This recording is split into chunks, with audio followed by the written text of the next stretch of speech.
सच का विगुल, खबरें सच्चाई के साथ, देखते रहिए। देखिए, मैंने किताब लिखी है और इसमें मैंने यही दिखाया है कि ड्यू पॉलिटिकल रिप्रेजेंटेशन मुसलमानों के लिए कितनी ज़रूरी है। उनके सोशल, इकोनॉमिक और एजुकेशनल प्रोग्रेस के लिए, मेन स्ट्रीम में आने के लिए और उन पे जो जुल्म ज्यादती हो रही है उससे इंसाफ के लिए मुसलमानों का पॉलिटिकल पार्टिसिपेशन बेहद ज़रूरी है। इस बुक के अंदर एक खास बात है कि आपने पिछले 70 सालों 75 सालों का जिक्र किया है जी कि कितने एमपी और कितने एमएलए हैं। आपको कितनी जद्दोजहद लगी है डाटा कलेक्ट करने के लिए? नहीं, डाटा जमा करना जो मुश्किल तो है, लेकिन अगर आप कोशिश करते हैं तो हासिल हो जाती है। अच्छा, ये बताइए कि अगर ये मुस्लिम पॉलिटिशियंस को मतलब इसका सॉल्यूशंस क्या है सर? अगर आप बात करें इसका सॉल्यूशंस क्या है? आप प्रॉपर लीडरशिप डेवलप कीजिए। जहाँ पे वोट डिवीज़न है वहाँ पे वोट डिवीज़न को रोकिए, कंसेंसस पैदा कीजिए और जहाँ पे 30-35% से मुस्लिम आबादी ज़्यादा है वहाँ पे अपना क्लेम कीजिए।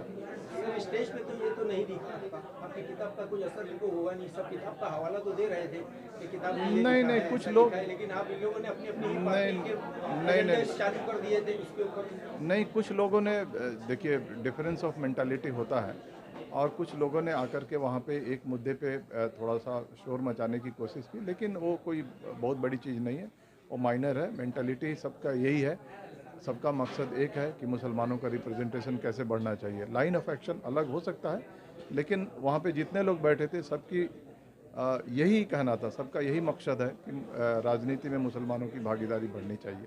अब्दुल रहमान जी, आप एक आईपीएस ऑफिसर्स हैं और आप इसको किस तरीके से देखते हैं कि आप अभी आईपीएस आगे बनना चाहेंगे कि पॉलिटिक्स में जाना चाहेंगे, क्या लिटरेचर बनना चाहेंगे आप?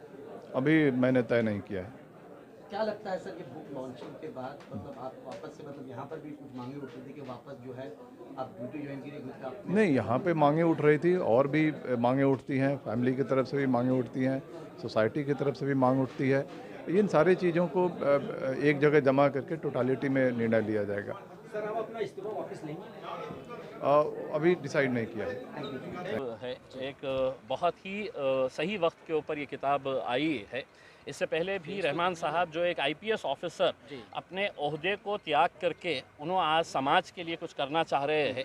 ये किताब के अंदर एक एक शब्द, एक एक लाइन जो लिखी हुई है, एक बहुत ही अच्छा एक्सटेंसिव रिसर्च करके पिछले 75 सालों के अंदर मुसलमानों का राजनीतिक प्रतिनिधित्व जो है, रिप्रेजेंटेशन, चाहे वो विधानसभा के अंदर हो या लोकसभा के अंदर हो, कैसा हर 5 साल के बाद घटता जा रहा है, इसकी क्या वजह है, ये सब बातें उन्होंने सामने रखी है और उसके उपाय भी क्या होना चाहिए ये भी उन्होंने बताया है। तो मैं समझता हूँ हर इंसान ने इसको पढ़ना चाहिए, क्योंकि ये चीख चीख कर हमारी दास्तां बयां करती है कि हमारी नुमाइंदगी कैसे ख़त्म की जा रही है इसमें। तो स्टेज से भी सवाल उठा था कि हम मुनज़्ज़म किस तरह से हो जाएं, उसी का जवाब हम आपसे चाहेंगे। जी बिल्कुल होना चाहिए। मैं समझता हूँ कि देखिए, अगर हम आपस में ही लड़ते रहेंगे जी, तो हमारी जितनी नुमाइंदगी है वो भी ख़त्म हो जाएगी उसमें।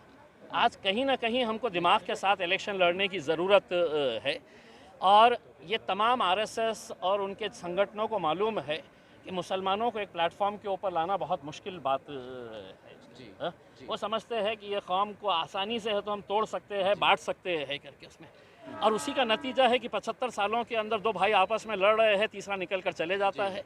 तो मैंने अपने तौर से सुझाव दिया है कि जो आरएसएस अपनी चाल चलते हुए आ रही है, अब वही चाल अब हम चलें। अगर हम हाथ में हाथ डालकर अगर हम आगे बढ़ते हैं उसमें, हर एक की अपनी जहाँ जहाँ पर भी जो ताकत है उस ताकत के हिसाब से मैंने सुझाव दिया। किसी को पसंद आए ना आए, किसी को एक्सेप्ट करे ना करे। सुझाव से ही बात आई है कि जो सुझाव आरिफ नसीम खान ने वहाँ स्टेज से दिया है, शायद उसके लिए कुछ वक्त के लिए गहमा गहमी भी हो गई थी। ऐसा नहीं लगता है कि उनकी बातें सही थी लेकिन वक्त सही नहीं था वो बातें करने का? मेरे हिसाब से एक बहुत अच्छी किताब का इजरा यहाँ पे हो रहा था। आप सियासी डिबेट के लिए कभी भी हमको बुलाइए, जिस किसी मैदान के अंदर बुलाइएगा उसमें हम वहाँ पे आएंगे और सियासी तौर के ऊपर हमारा जो स्टैंड है हम यकीनन उसको रखेंगे उसके अंदर। ये खूबसूरती है डेमोक्रेसी की। लेकिन मेरा एक सवाल ये है कि उन्होंने हमसे तो ये सवाल कर लिया कि हमारी वजह से बिहार की हुकूमत बनने से रह गई है, जहाँ पर हमने लोकसभा के अंदर से महज एक ही सीट लड़ी थी और विधानसभा के अंदर हमारे 5-6 सीट चुनकर आए।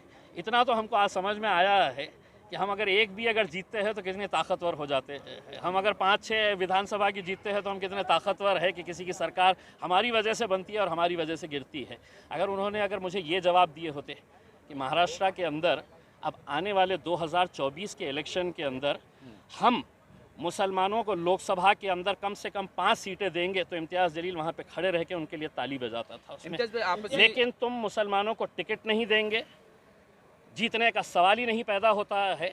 आज कितने ऐसे कांग्रेस रूल्ड स्टेट्स है, कितने ऐसे जिनके नाम मैंने गिनाया हूँ, वहाँ से एक भी एमपी अगर चुनकर नहीं आ रहा है तो तुमने क्या इस कौम को ये समझ लिए है कि तुम एक रबर स्टैंप है, हम 5 साल के बाद आएंगे और ग़ुलामों तुमको सिर्फ है तो वोट देते रहना है करके? उसमें नहीं, ये दौर बदल चुका है। अब हम मुसलमानों से ये अपील करना चाहेंगे इसके अंदर, वैसे भी तुम हार रहे हैं, वैसे भी तुम्हारा वजूद ख़त्म हो रहा है, एक ताकत बनकर खड़े रहिएगा और जहाँ मुसलमान है वहाँ पर मुसलमानों को वोट दीजिएगा। इम्तियाज भाई, जहाँ बात हुई थी अलायंस की, उस अलायंस में 28 गठ है, लेकिन उसके अंदर ये जो 28 गठ है इसके अंदर आप इसलिए नहीं लिखा कि कहीं आपको बी टीम कहा जा रहा है, जो बीजेपी की एक वजह तो नहीं है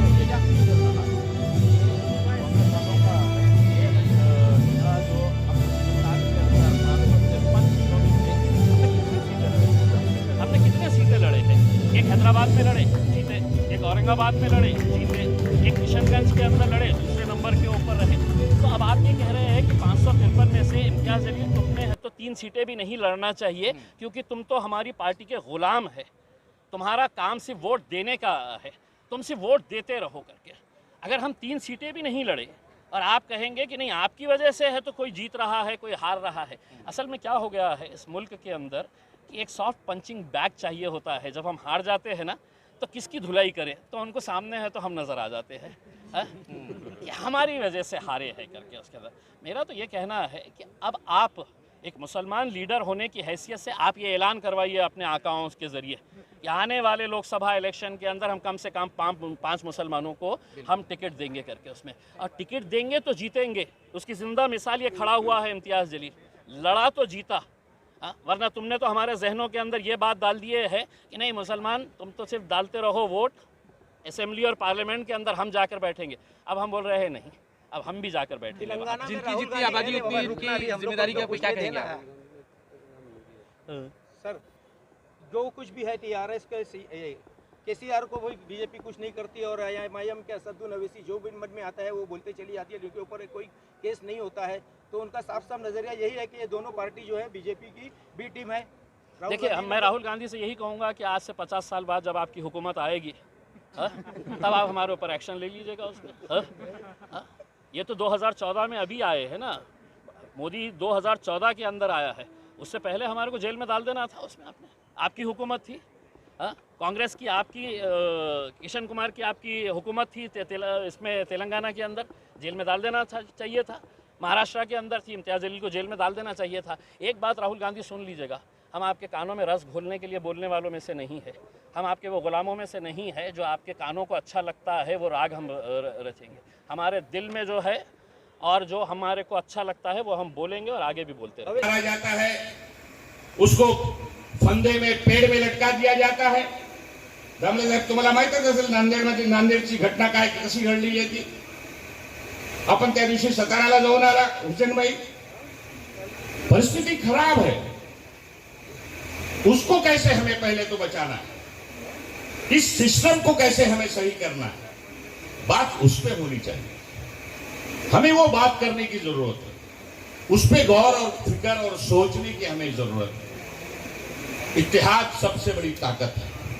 बहुत पुराना शेर है कि मुत्तशिर होगे तो मिट जाएगा वजूद, मुत्तहिद होगे